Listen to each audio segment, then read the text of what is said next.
my mouth and the meditation of my heart be acceptable to you, O Lord. Amen.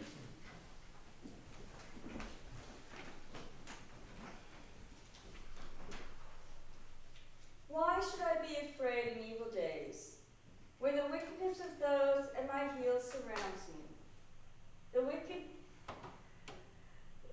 wickedness of those who put their trust in their goods and boast of their great riches. That is from Psalm 49, verses 4 and 5. These are a portion of the psalm that we read this morning, which leads me to a couple of family stories I would like to share with you. The first goes back to my parents' 50th wedding anniversary. All of their children were present, and many of their grandchildren. It was a big event for them. My parents were getting ready to downsize and had decided to use this celebration to have us children choose what items we would take home from them. There was furniture, crystal, silver, linens, quilts. You get the idea. There was a lot that they needed to get rid of and a lot to sort through. It seemed to me like it was going quite well, or so I thought, but then I was the youngest and I was a girl. It seemed we were compromising on pieces, trading where we saw fit.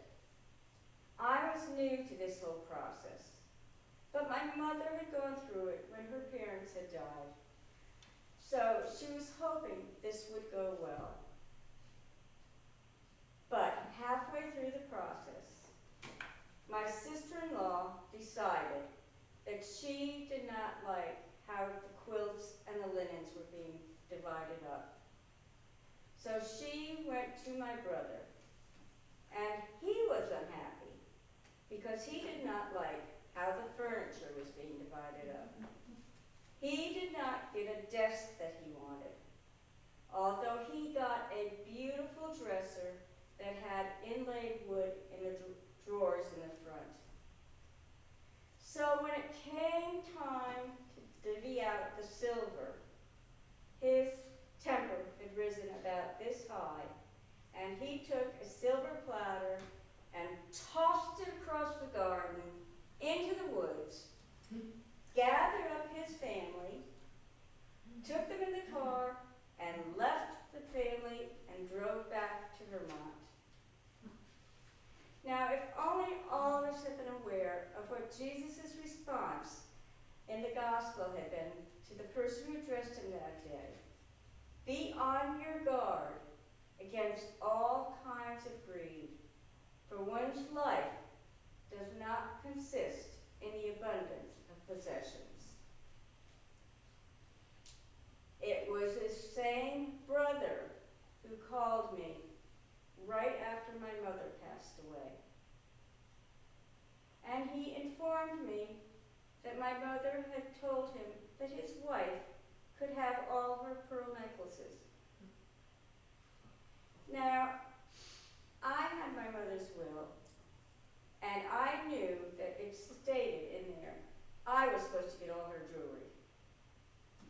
And at this point, I did not even know which pearls were real and which weren't. Needless to say, my sister-in-law did not get those pearl necklaces.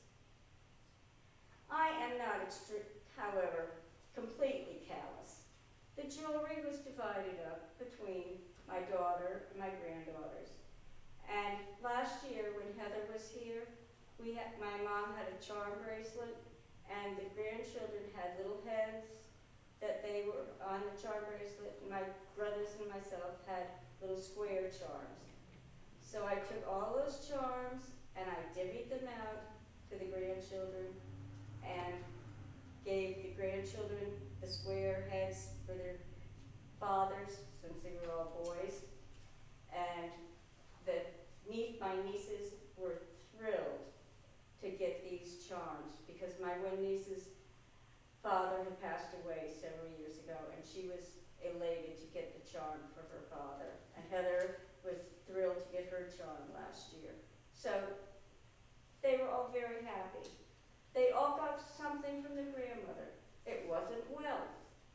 but sentimental value. And our lesson shows that where they go in the future, no one knows what happens to those things that we leave to the next generation. Which leads me to the first lesson, the reading from Ecclesiastes. Vanity, according to the dictionary, means inflated pride in one's achievements, belongings, or appearance. Is this how Solomon felt when he wrote these words in Ecclesiastes as he watched over his people in Jerusalem? He talks about all the work he has done and the knowledge he has gained, and for what end he asks. Only for all this work, everything he did, he has no control over what happens to it when he dies. It will go to someone who did not work for it, or who did not earn it, and might not even deserve it, who will use it up and waste it. This, he says, also is vanity, and a great evil. I am sure this is how my parents must have felt after that anniversary party. Solomon wondered about those who would come after him. Would they be wise and follow all he had tried to teach? Or would it all be wasted effort? Vanity, he says, all is vanity. He toiled and is leaving things to those who did not toil for them. Now, I have things I did not work for from my parents and grandparents.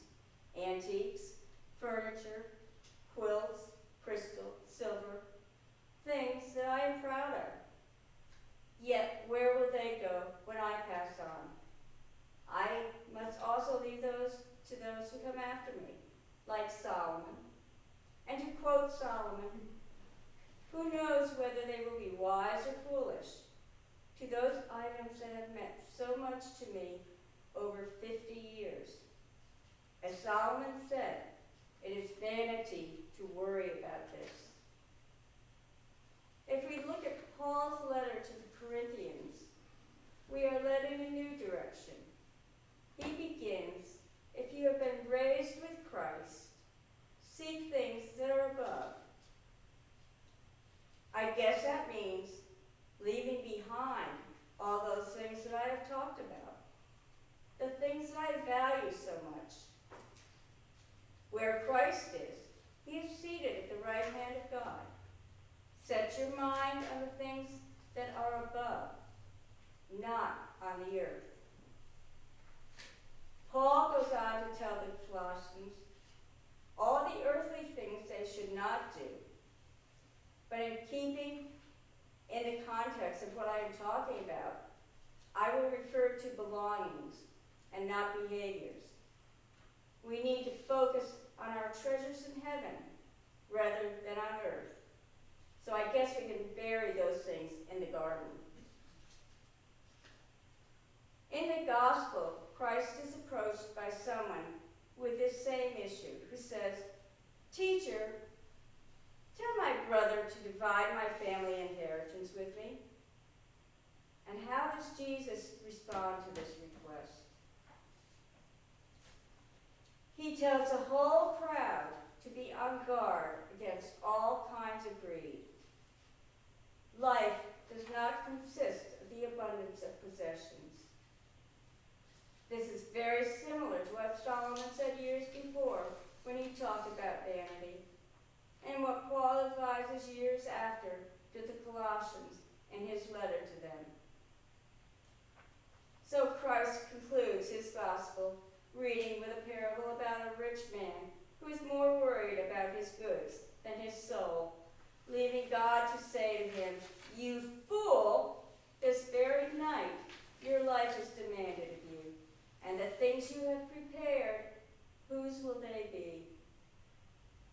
So it is with those who store up their treasures for themselves, but are not rich toward God. In conclusion, I am aware I have many possessions, and I hope they will be respected by those who come after me. I also hope that I have more emphasis on my heavenly treasures those as well for my soul. So let us remember the words from Ecclesiastes. Vanity of vanity, says the teacher. Vanity of vanity. All is